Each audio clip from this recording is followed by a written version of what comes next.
Compounds जो है इसमें आपको ये पढ़ना है कोऑर्डिनेशन कंपाउंड होता क्या है, उसका नोमेनक्लेचर आपने पढ़ना है। इसके अलावा आइसोमेरिज्म जो है वो कैसे होता है इन कोऑर्डिनेशन कंपाउंड्स में, वो सारी चीजें पढ़नी है। और इनकी बॉन्डिंग कैसे होती है कोऑर्डिनेशन कंपाउंड में, उसके लिए बहुत सारी थ्योरीज है।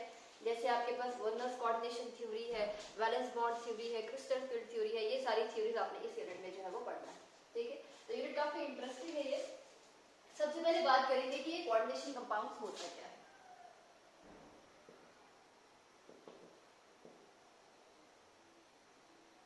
कोऑर्डिनेशन कंपाउंड्स, कोऑर्डिनेशन कंपाउंड्स ऐसे कंपाउंड्स होते हैं, ये एक मॉलिक्यूलर कंपाउंड होता है जो दो या दो से ज्यादा मॉलिक्यूलर कंपाउंड्स की फॉर्मेशन से बनता है।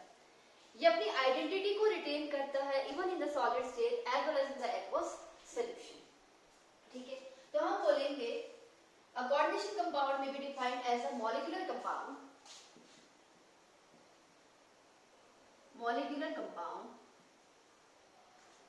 resulting from the combination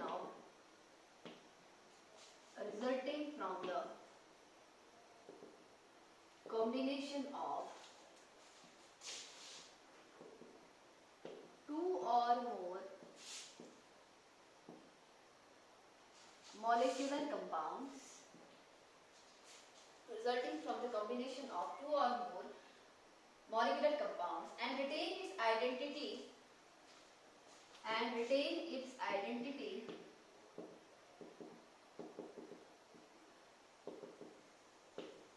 in the solid state as well as in the aqueous solution.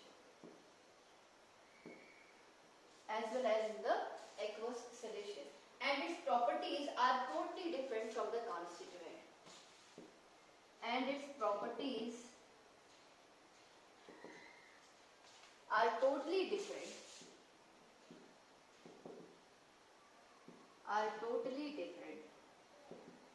From the constituent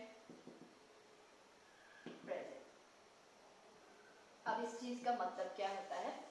इस चीज का मतलब ये है कि कोऑर्डिनेशन कंपाउंड्स क्या होते हैं, दो मॉलिक्यूलर कंपाउंड या दो से ज्यादा मॉलिक्यूलर कंपाउंड वो कंबाइन हो जाते हैं। ठीक है, और वो क्या बनाते हैं, आपके पास एक नया तरीके का कंपाउंड बनाते हैं जिसको हम कहते हैं कोऑर्डिनेशन कंपाउंड। ठीक है, ये कोऑर्डिनेशन कंपाउंड जो होता है इसकी जो प्रॉपर्टीज होती है, ये अपनी प्रॉपर्टीज को रिटेन कर रहा है in the solid state as well as in the aqueous solution, इसकी प्रॉपर्टीज डिफरेंट है। ये सारी चीजें होती क्या है, ये सारी चीजों को समझने के लिए आपको सबसे पहले पता होना चाहिए, ये डेफिनेशन जो है वो मैंने लिख दी। अब ये डेफिनेशन जो है इसको समझने के लिए मैं थोड़ा सा अंदर जाती हूँ एडिशन कंपाउंड्स में। ठीक है, एडिशन कंपाउंड्स या एडिशन सॉल्ट्स भी कह सकते हैं। एडिशन सॉल्ट्स का मतलब होता है सिंपल दो या दो से ज्यादा सॉल्ट का कॉम्बिनेशन। आपने 2, 3, 4 सॉल्ट जो है वो मिलाए, आपके पास क्या बन गया, एडिशन कंपाउंड्स बन गया।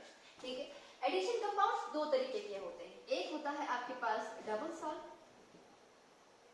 एक होता है आपके पास यही कोऑर्डिनेशन कंपाउंड्स।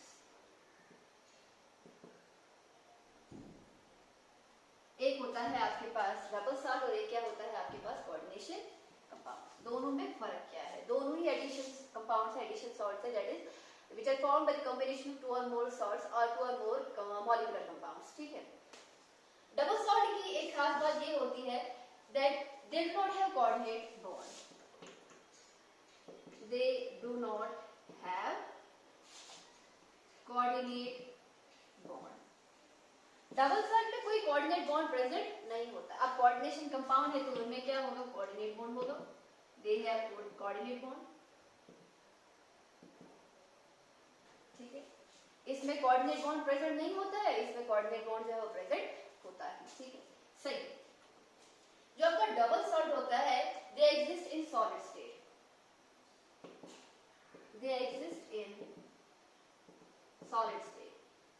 डबल सॉल्ट जो होता है वो खाली जो है वो सॉलिड स्टेट में ही एग्जिस्ट कर सकता है। पानी में डाल दिए वो डबल सॉल्ट जो है वो नहीं रहेगा, लेकिन ये जो होता है they exist in solid state as well as in the aqueous solution. ये जो है सॉलिड स्टेट में भी एग्जिस्ट करते हैं, ये एक्वस सॉल्यूशन में भी जो है वो एग्जिस्ट करते हैं। ऐसा नहीं है कोऑर्डिनेट बॉन्ड में कि आप क्या करोगे, सॉलिड फॉर्म में तो एग्जिस्ट करेंगे, पानी में डालोगे, ऐसा नहीं है कि कोऑर्डिनेट बॉन्ड जो है वो नहीं रहेगा, कोऑर्डिनेशन कंपाउंड नहीं रहेगा, कुछ और बनेगा, नहीं। इस केस में जब पानी में डालते हो तो डबल सॉल्ट नहीं रहता है, कुछ और बन जाता है। लेकिन ये जो है ये डबल सॉल्ट, ये कोऑर्डिनेशन कंपाउंड ही रहता है पानी में भी। दैट मींस ये एग्जिस्ट करेगा सॉलिड स्टेट में भी, ये एग्जिस्ट करेगा एक्वस सॉल्यूशन में भी। ठीक है, they lose their identity in the aqueous solution, they lose their identity in the aqueous solution। Aqueous solution में पानी में डालने पे अपनी आइडेंटिटी को लूज कर देते हैं, दैट इज अब वो डबल सॉल्ट नहीं रहेगा, कुछ और बन जाएगा। ठीक है, ये जो है they retain their identity in the aqueous solution, they retain their identity in the aqueous solution। ऐसा नहीं है कि पानी में डालने पे कोऑर्डिनेशन कंपाउंड कुछ और बनाएंगे, नहीं। यहाँ पर जो होता है क्या होता है, कोऑर्डिनेशन कंपाउंड ही जो है वो रहता है। ठीक है, उसके बाद जो डबल सॉल्ट होता है, इसमें क्या होती है, in double salt metal ion show normal valency, in double salt metal ions show normal valence। जैसे मैं एक डबल सॉल्ट की एग्जांपल लेती हूँ, आपके पास है carnallite, KCl, MgCl2, 6 time bound, ये आपके पास एक डबल सॉल्ट है। ठीक है, अब जरा इन पॉइंट्स को इसमें समझो। जो कार्नालाइट है, जो कि एग्जांपल है किसकी, डबल सॉल्ट की, वो कैसे बना है, दो सॉल्ट के मिक्सचर से बना है। आपने KCl उठाया, आपने MgCl उठाया, ठीक है, दोनों का जो है आपने इक्विमोलर कंसंट्रेशन, एक चीज और याद रखना, इसमें जो दोनों सॉल्ट होते हैं वो क्या होते हैं, वो इक्विमोलर जो है वो प्रोपोर्शन में होते हैं। लेकिन यहाँ पर जरूरी नहीं है, एक ज्यादा भी हो सकता है, एक कम भी हो सकता है। ठीक है, तो ये भी मेन डिफरेंस है।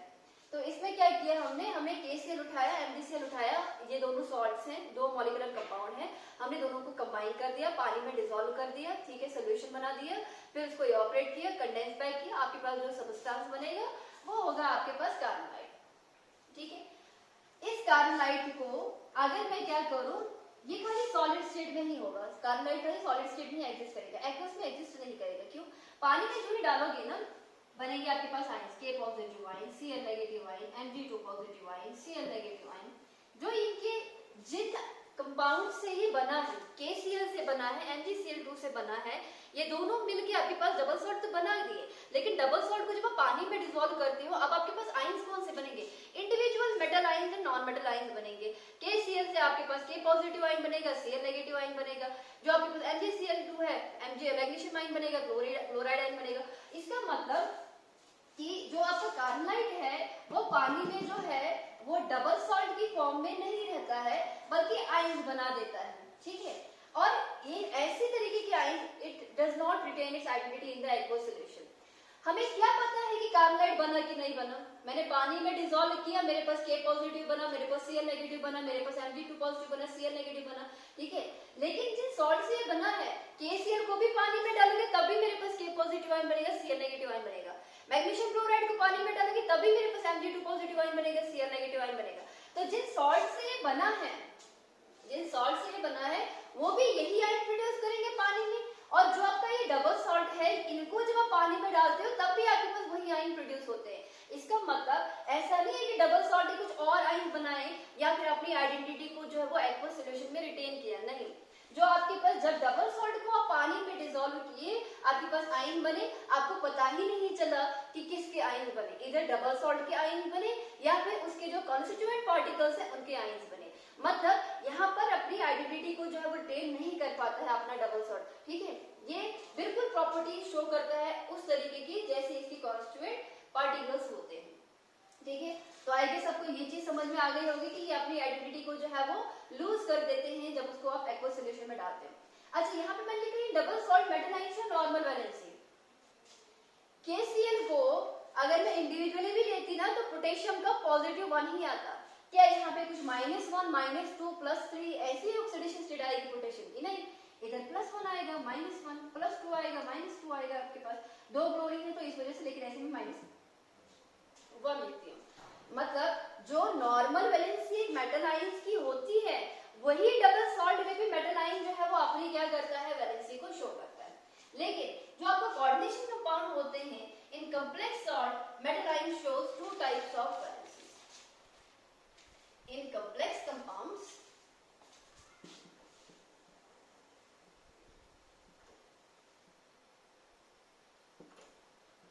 metal ions shows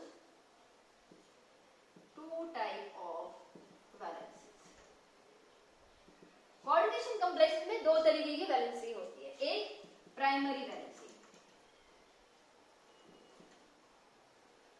जिसको हम ऑक्सीडेशन स्टेट भी कहते हैं। Second coordination number, secondary valency हम बोल सकते हैं।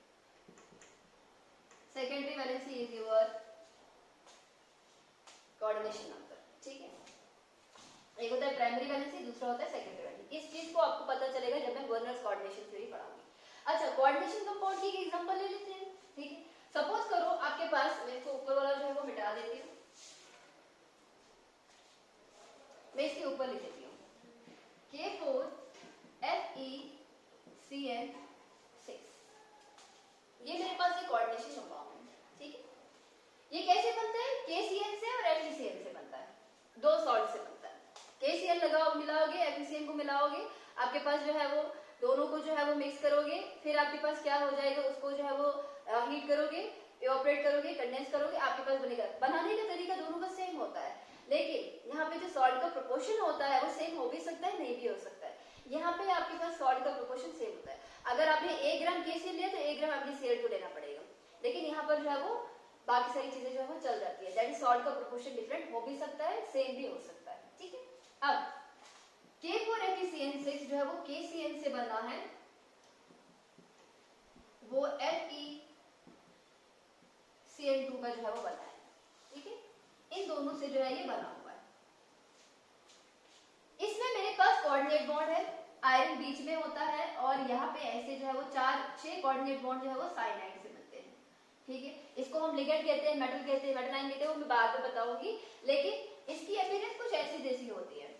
एक बड़ी सी ब्रैकेट होती है, ठीक है।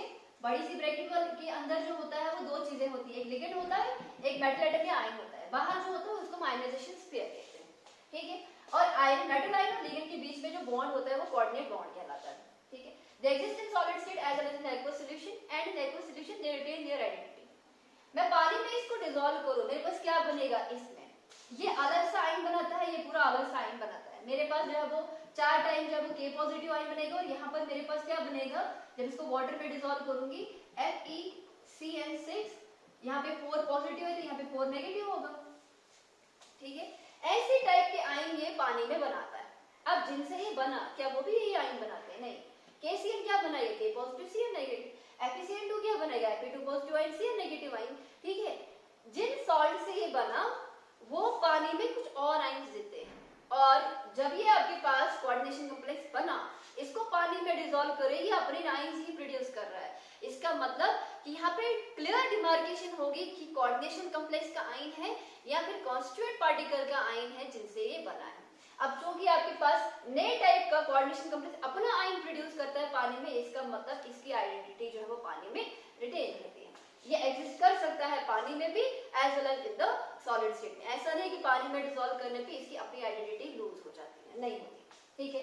दूसरी चीज, ये मैंने आपको बोल दिया कि ये चीज आपको जो है वो समझ आ जाएगी जब मैं आपको वर्नर्स कोऑर्डिनेशन थ्योरी जो है वो समझाऊंगी। तो अब आ जाओ यहाँ पे, molecular compound resulting from the combination of 2 और more molecular compound and retain its identity in the solid state as well as the aqueous solution, जैसे कि अभी मैंने समझाया। और इसकी प्रॉपर्टीज जो होती है, ऐसा नहीं कि इसकी प्रॉपर्टी बिल्कुल सेम होगी इसी तरह, नहीं।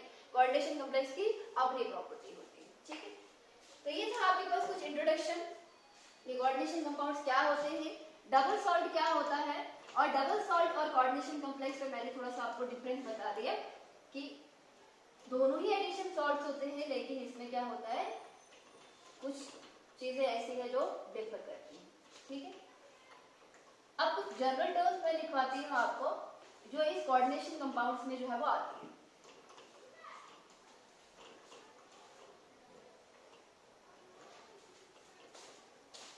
सबसे पहले हम लिखेंगे अब some important terms in coordination compounds. Some important terms in coordination compounds.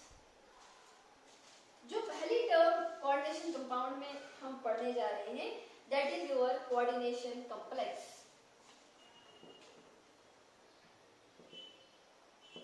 Coordination complex या फिर इसको कोऑर्डिनेशन एंटिटी भी कहते हैं।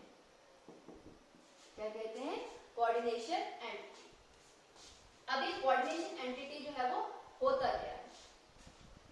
कोऑर्डिनेशन एंटिटी सिंपल हम कहते हैं एक ऐसी species the species enclosed in square bracket.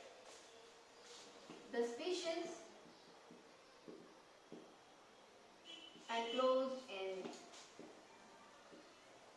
Square brackets. आपको अभी थोड़ी देर पहले मैंने एक एग्जांपल दी कोऑर्डिनेशन कॉम्प्लेक्स की। वहां पर मैंने जो बड़ी सी एरो लगाई, बड़ी सी जो है ब्रैकेट लगाई थी, उस ब्रैकेट में जितना भी आपके पास आता है वो सारा जो है वो कहलाता है आपका कोऑर्डिनेशन कॉम्प्लेक्स या फिर कोऑर्डिनेशन एंटिटी। ठीक है। इसमें क्या क्या होता है? इट कंटेन मेटल एटम और आयन,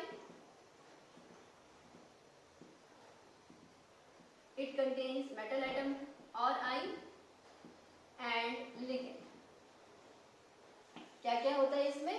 मेटल एटम या आयन होता है और होता है आपके पास लिगेंड। ठीक है। लिगेंड क्या होता है? इलेक्ट्रॉन देने वाला, और मेटल आयन क्या होता है? इलेक्ट्रॉन को लेने वाला होता है। ठीक है। अब एग्जांपल भी ले लेते हैं इसके साथ ही। सपोज यही लेती हूँ मैं K4FeCN6, ये मेरे पास है। इसमें जो इतना पोर्शन है ना,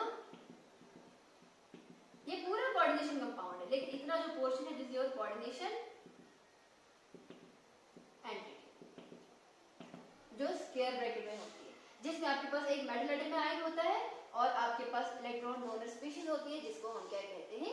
लिगेंड्स कहते हैं। ठीक है। आई होप इसके साथ ही आपको ये वाली चीज जो है वो समझ आ गई होगी कि कोऑर्डिनेशन जो कॉम्प्लेक्स होता है वो होता क्या है। अब कोऑर्डिनेशन कॉम्प्लेक्स भी तीन तरीके के होते हैं। एक होता है आपके पास कैटायनिक कॉम्प्लेक्स, दूसरा होता है एनायनिक कॉम्प्लेक्स,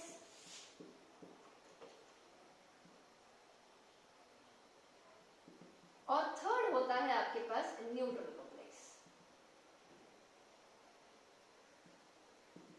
तीन तरीके के कोऑर्डिनेशन कॉम्प्लेक्स हमारे पास होते हैं, cationic complex, anionic complex and neutral complex. The complex carrying a net positive charge, the complex carrying net positive charge, उसको हम कहते हैं कैटायनिक कॉम्प्लेक्स। फॉर एग्जांपल आपके पास एक एग्जांपल है CONH3 whole 6 time, I don't know ये क्यों, CONH3 whole 6 3 positive ion. इसके ऊपर होल चार्ज क्या है? 3 पॉजिटिव आयन। तो ये क्या आएगा आपका? Cationic complex. सपोज आपके पास है NiNH3 होल 6 टाइम 2 पॉजिटिव। बेटा इसमें मैंने आयनाइजेशन स्फीयर अभी नहीं दिखाया, ये जो है ना इसको स्किप कर रहे हैं, मैं खाली मेरा फोकस जो है कोऑर्डिनेशन स्फीयर के ऊपर। ठीक है। ओवरऑल पॉजिटिव चार्ज अगर होता है तो क्या होता है? वो कैटायनिक कॉम्प्लेक्स होता है। और अगर आपके पास अब एनायनिक की क्या डेफिनेशन आएगी? जिसके ऊपर नेट नेगेटिव चार्ज होता है। सपोज आपके पास है FeCN6 4 नेगेटिव, इसको थोड़ा दूर दूर लिखते हैं, कैटायनिक हो गया। सेकंड लिखेंगे हम एनायनिक,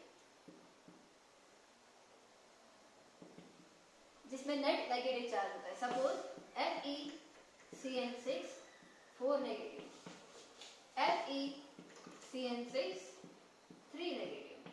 देखो ओवरऑल चार्ज क्या है इसके ऊपर? नेगेटिव है। ठीक है। या फिर AgCN2 होल के ऊपर नेगेटिव।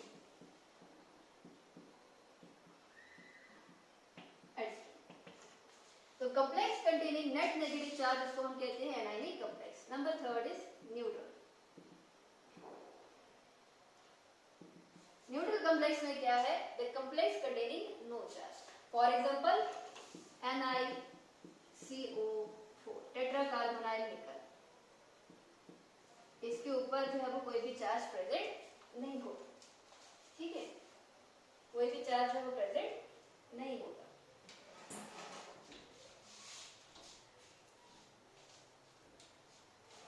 नेक्स्ट है आपके पास एक और एग्जांपल में लेती हूँ न्यूट्रल की, PbNH3 टाइप Cl2, इसके ऊपर भी जो है वो कोई भी चार्ज प्रेजेंट नहीं है, ठीक है। तो ये दोनों जो एग्जांपल्स आएंगी वो आएंगे आपके न्यूट्रल कॉम्प्लेक्स में। तो क्या होता है आपका कोऑर्डिनेशन कॉम्प्लेक्स या कोऑर्डिनेशन एंटिटी? ऐसी स्पीशीज जो स्क्वायर ब्रैकेट में एनक्लोज होती है उसको हम क्या कहते हैं? कोऑर्डिनेशन कॉम्प्लेक्स कहते हैं। अब बात करेंगे इसकी लिगेंड कि ये जो आपके पास ये होती हैं चीजें जो मेटल के साथ अटैच होती है कोऑर्डिनेशन स्फीयर में, वो क्या होती है? लिगेंड्स क्या चीज होती है?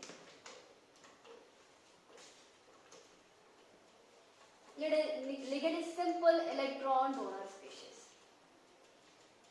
The electron donor species present in the coordination sphere is called ligand. तो हेडिंग अब देंगे सेकंड, ligands क्या होते हैं? ये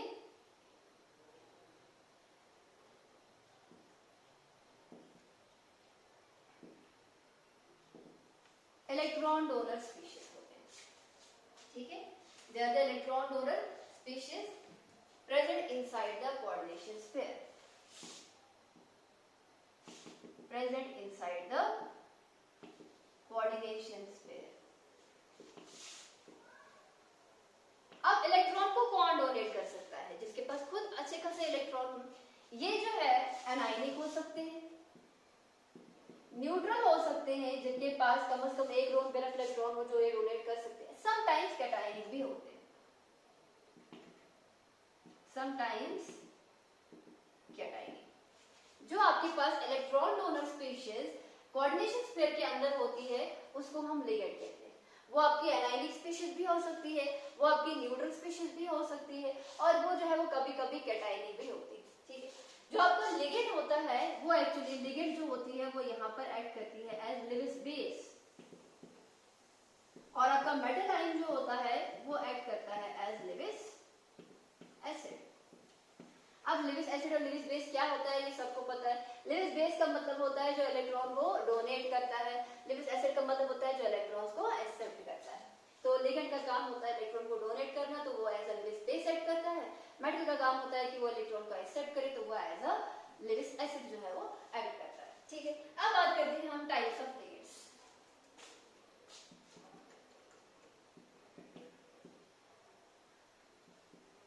टाइप्स ऑफ लिगेंड्स। लिगेंड्स कितने तरीके के होते हैं? अब देखो, लिगेंड ने इलेक्ट्रॉन को डोनेट करना है, कोई भी डोनर एटम प्रेजेंट होगा लिगेंड के अंदर तभी जो है वो इलेक्ट्रॉन डोनेट करेगा। सपोज आपके पास वाटर है, वाटर में कौन सा डोनर एटम है? ऑक्सीजन है, ठीक है।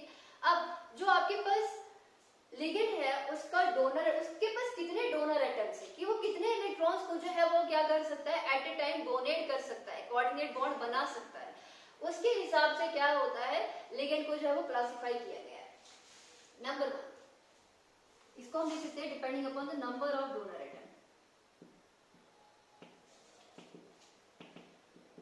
डोनर साइट्स भी लिख सकते हो आप, साइट्स लिखो, एटम्स लिखो, आपकी अपनी चीज। नंबर 1 जो टाइप है इसकी वो आ जाएगी मोनोडेंटेट लिगेंड। अब मोनोडेंटेट दिख रहा है तो इसका मतलब जो है वो एक ही डोनर साइट होगी, तो हम लिखेंगे they have one donor atom with lone pair of electron. They have one donor atom with lone pair of electrons।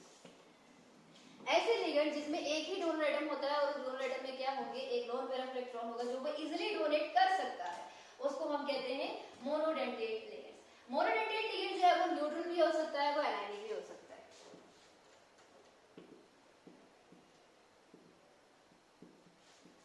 ठीक है। सबसे पहले बात करेंगे न्यूट्रल की, ठीक है। न्यूट्रल मोनोडेंटेट लिगेंड जो है वो उसमें क्या क्या आता है? वाटर आता है आपका एमोनिया आता है, triphenyl phosphate CC5O3 type P, ठीक है। आप बोलोगे ऑक्सीजन में दो लोन पेयर ऑफ इलेक्ट्रॉन, नहीं, ऑक्सीजन एट अ टाइम एक ही लोन पेयर ऑफ इलेक्ट्रॉन को जो है वो डोनेट करता है, ठीक है। नेक्स्ट है आपके पास एनाइलिक। एनाइलिक में आ जाएंगे आपके सभी जितने भी हैलाइड्स होते हैं वो सब आएंगे, X नेगेटिव, आपका OH नेगेटिव, आपका Cn नेगेटिव, एसीटेट आएंगे, they are all monodentate ligand, आगे मैंने एक्स्ट्रा लिखा हुआ है, ठीक है। तो ऐसे लिगेंड जिनमें एक ही डोनर एटम जो है वो प्रेजेंट होते हैं उनको हम कहते हैं मोनोडेंटेट लिगेंड। एक ही डोनर एटम का मतलब है कि वो एक लोन पेयर ऑफ इलेक्ट्रॉन को जो है वो डोनेट करेगा और एक कोऑर्डिनेट बॉन्ड जो है वो बनाएगा, ठीक है। सपोज आपके पास 6 मोनोडेंटेट लिगेंड होंगे तो वो 6 कोऑर्डिनेट बॉन्ड बनाएंगे, 4 मोनोडेंटेट होंगे तो वो 4 कोऑर्डिनेट बॉन्ड बनाएंगे, एक होगा तो एक ही जो है वो कोऑर्डिनेट बॉन्ड बनाएगा। कोऑर्डिनेट बॉन्ड कैसे बनता है? कोऑर्डिनेट बॉन्ड बनता है by the contribution of one atom but sharing is done by both। अगर एक कंट्रीब्यूट कर रहा है, शेयरिंग दोनों करेंगे, उसको हम कहते हैं कोऑर्डिनेट बॉन्ड, जिसको एरो से रिप्रेजेंट करते हैं। जो देने वाला होता है, देने से लेने वाले की तरफ जो है वो एरो होता है, देता एक है लेकिन शेयर जो है वो दोनों करते हैं। वैसे ही यहाँ पे भी वाटर जो है वो एक जो है वो कोऑर्डिनेट बॉन्ड बनाता है, अमोनिया भी एक बनाता है, फॉस्फीन एक बनाता है, ठीक है, क्योंकि इनमें क्या होता है, एक ही डोनर साइड प्रेजेंट। तो एक आया आपके पास मोनोडेंटेट लिगेंड, सेकंड आएगा आपके पास लिगेंड की ही सेकंड टाइप से, मैं टाइप्स की बात कर रही हूँ। सेकंड आएगा आपके पास बाइडेंटेट लिगेंड। बाइडेंटेट में क्या होगा, जिसमें दो डोनर एटम्स जो है वो प्रेजेंट होंगे। They are those ligands which have two donor atoms, which have two donor atoms, that is एक लिगेंड जो है उसके ऊपर दो डोनर एटम है और एट ए टाइम वो दो बॉन्ड जो है वो मेटल आयन के साथ जो है वो बनाता है, उसको हम क्या कहते हैं, बाइडेंटेट लिगेंड कहते हैं। सपोज आपके पास क्या है, oxalate ion,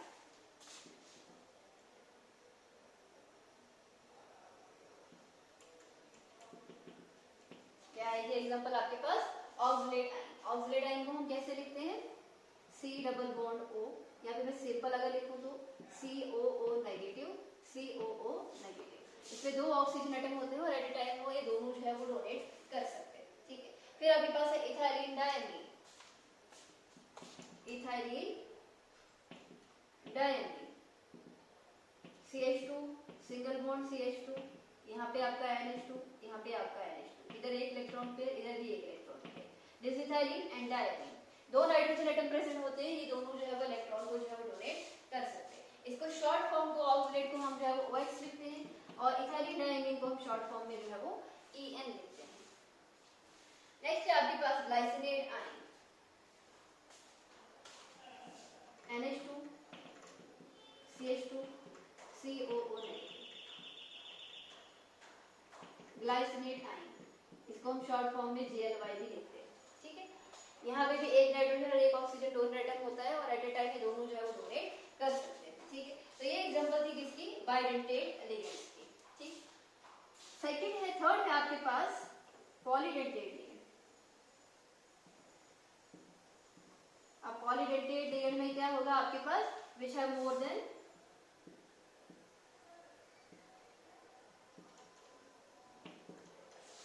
to donor atoms, जिसके पास दो से ज्यादा डोनर एटम्स होंगे उसको हम क्या कहते हैं, पॉलीडेंटेट लिगेंड कहते हैं। सपोज इथाइलिन डायमीन, डाइथाइलिन ट्रायमीन,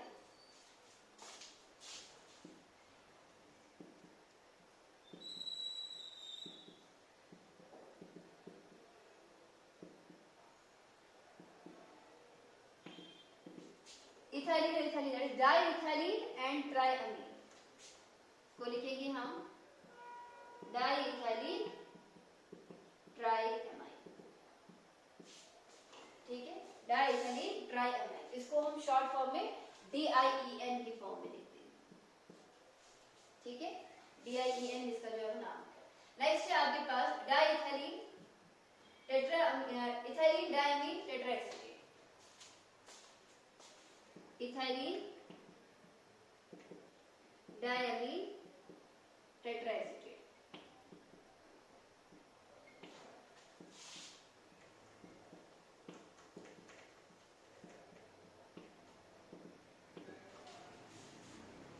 एक ऑक्सीजन, दो ऑक्सीजन, एक नाइट्रोजन, तीन डोनर एटम, यहां से भी तीन। दैट मींस ये क्या होता है आपके पास, दिस आर हेक्साडेंटेट। और इसका नाम क्या है, ethylene diamine and tetraacetate.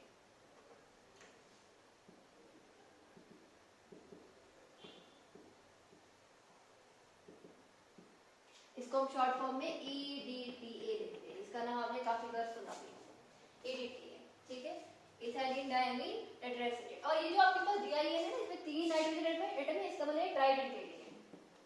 This is your tridentate. इसी हिसाब से काफी सारे जो है वो पॉलीडेंटेट लिगेंड है, आपके पास टेट्राडेंटेट होगा, ठीक है। आपके एनसीईआरटी स्पेशल वगैरह पर आप देख सकते हो, काफी सारे एग्जांपल जो है वो पड़ी हुई है आपकी बुक्स के ऊपर, ठीक है। तो ये था आपके पास पॉलीडेंटेट लिगेंड, जिसमें आपके पास दो से ज्यादा डोनर एटम जो होते हैं वो प्रेजेंट होते हैं, ठीक है। फोर्थ जो टाइप है आपके पास वो क्या है, फ्लेक्सिडेंटेट।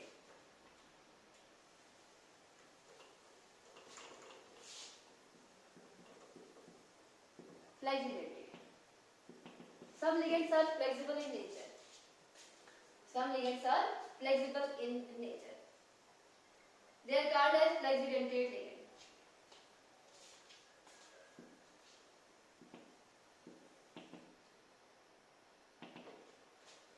फ्लेक्सिबल का मतलब होता है कि कभी कभी वो हेक्साडेंटेट एक्ट करेगा, कभी कभी वो पेंटाडेंटेट एक्ट करेगा, कभी कभी वो टेट्राडेंटेट एक्ट करेगा, कभी कभी कोई जो है वो बाइडेंटेट एक्ट करेगा, लेकिन कभी कभी ऐसा भी हो सकता है कि मोनोडेंटेट एक्ट करेगा। जैसे आपके पास EDTA है, is a hexadentate ligand,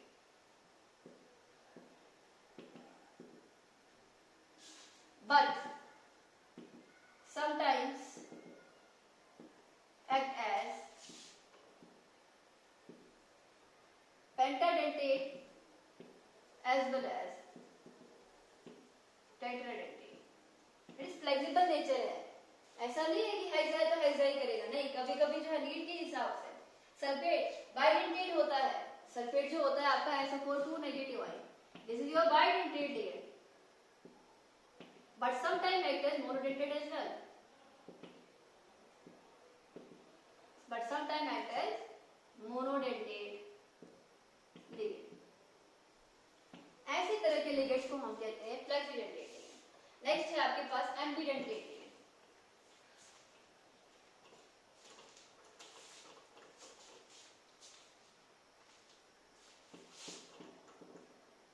एम्बिडेंटेट ligand which have two donor atoms, which have two donor atoms, but only one can donate at a time। जिसके पास दो डोनर एटम तो है, लेकिन एट ए टाइम एक ही जो है वो क्या कर सकता है, डोनेट कर सकता है। सपोज आपके पास साइनो है M, साइनाइड जो है वो बाय मींस ऑफ कार्बन भी दे सकता है, साइनाइड जो है वो बाय मींस ऑफ जो है वो नाइट्रोजन भी दे सकता है, इसको हम साइनाइड कहते हैं, इसको हम आइसोसाइनाइड कहते हैं। अगर लिंकेज थ्रू कार्बन होती है तो साइनाइड कहते हैं, अगर लिंकेज जो है वो थ्रू N होता है तो उसको हम आइसोसाइनाइड कहते हैं। और इस केस में साइनाइड वगैरह हम लिखते हैं, इसको हम साइनो लिखते हैं, इसका नाम जो है वो साइनो कहा जाता है, और इसका नाम जो है वो आइसोसाइनो कहा जाता है। दैट इज साइनाइड में जो है CN जो होता है आपके पास में दो डोनर एटम है, कार्बन भी है नाइट्रोजन भी है, बट एट ए टाइम एक ही डोनेट कर सकता है, जिसकी वजह से क्या होता है, दो डिफरेंट तरह के कंपाउंड बनते हैं, साइनो बन सकता है, आइसोसाइनो बन सकता है, ये डिफरेंट है। आपका NO2 है, बाय मींस ऑफ नाइट्रोजन भी हो सकता है, बाय मींस ऑफ ऑक्सीजन भी जो है वो दे सकता है। नाइट्रोजन भी होता है डोनर एटम, इसमें ऑक्सीजन भी होता है, बट एट ए टाइम एक ही डोनेट कर सकता है, या तो नाइट्रोजन या तो आपके पास ऑक्सीजन।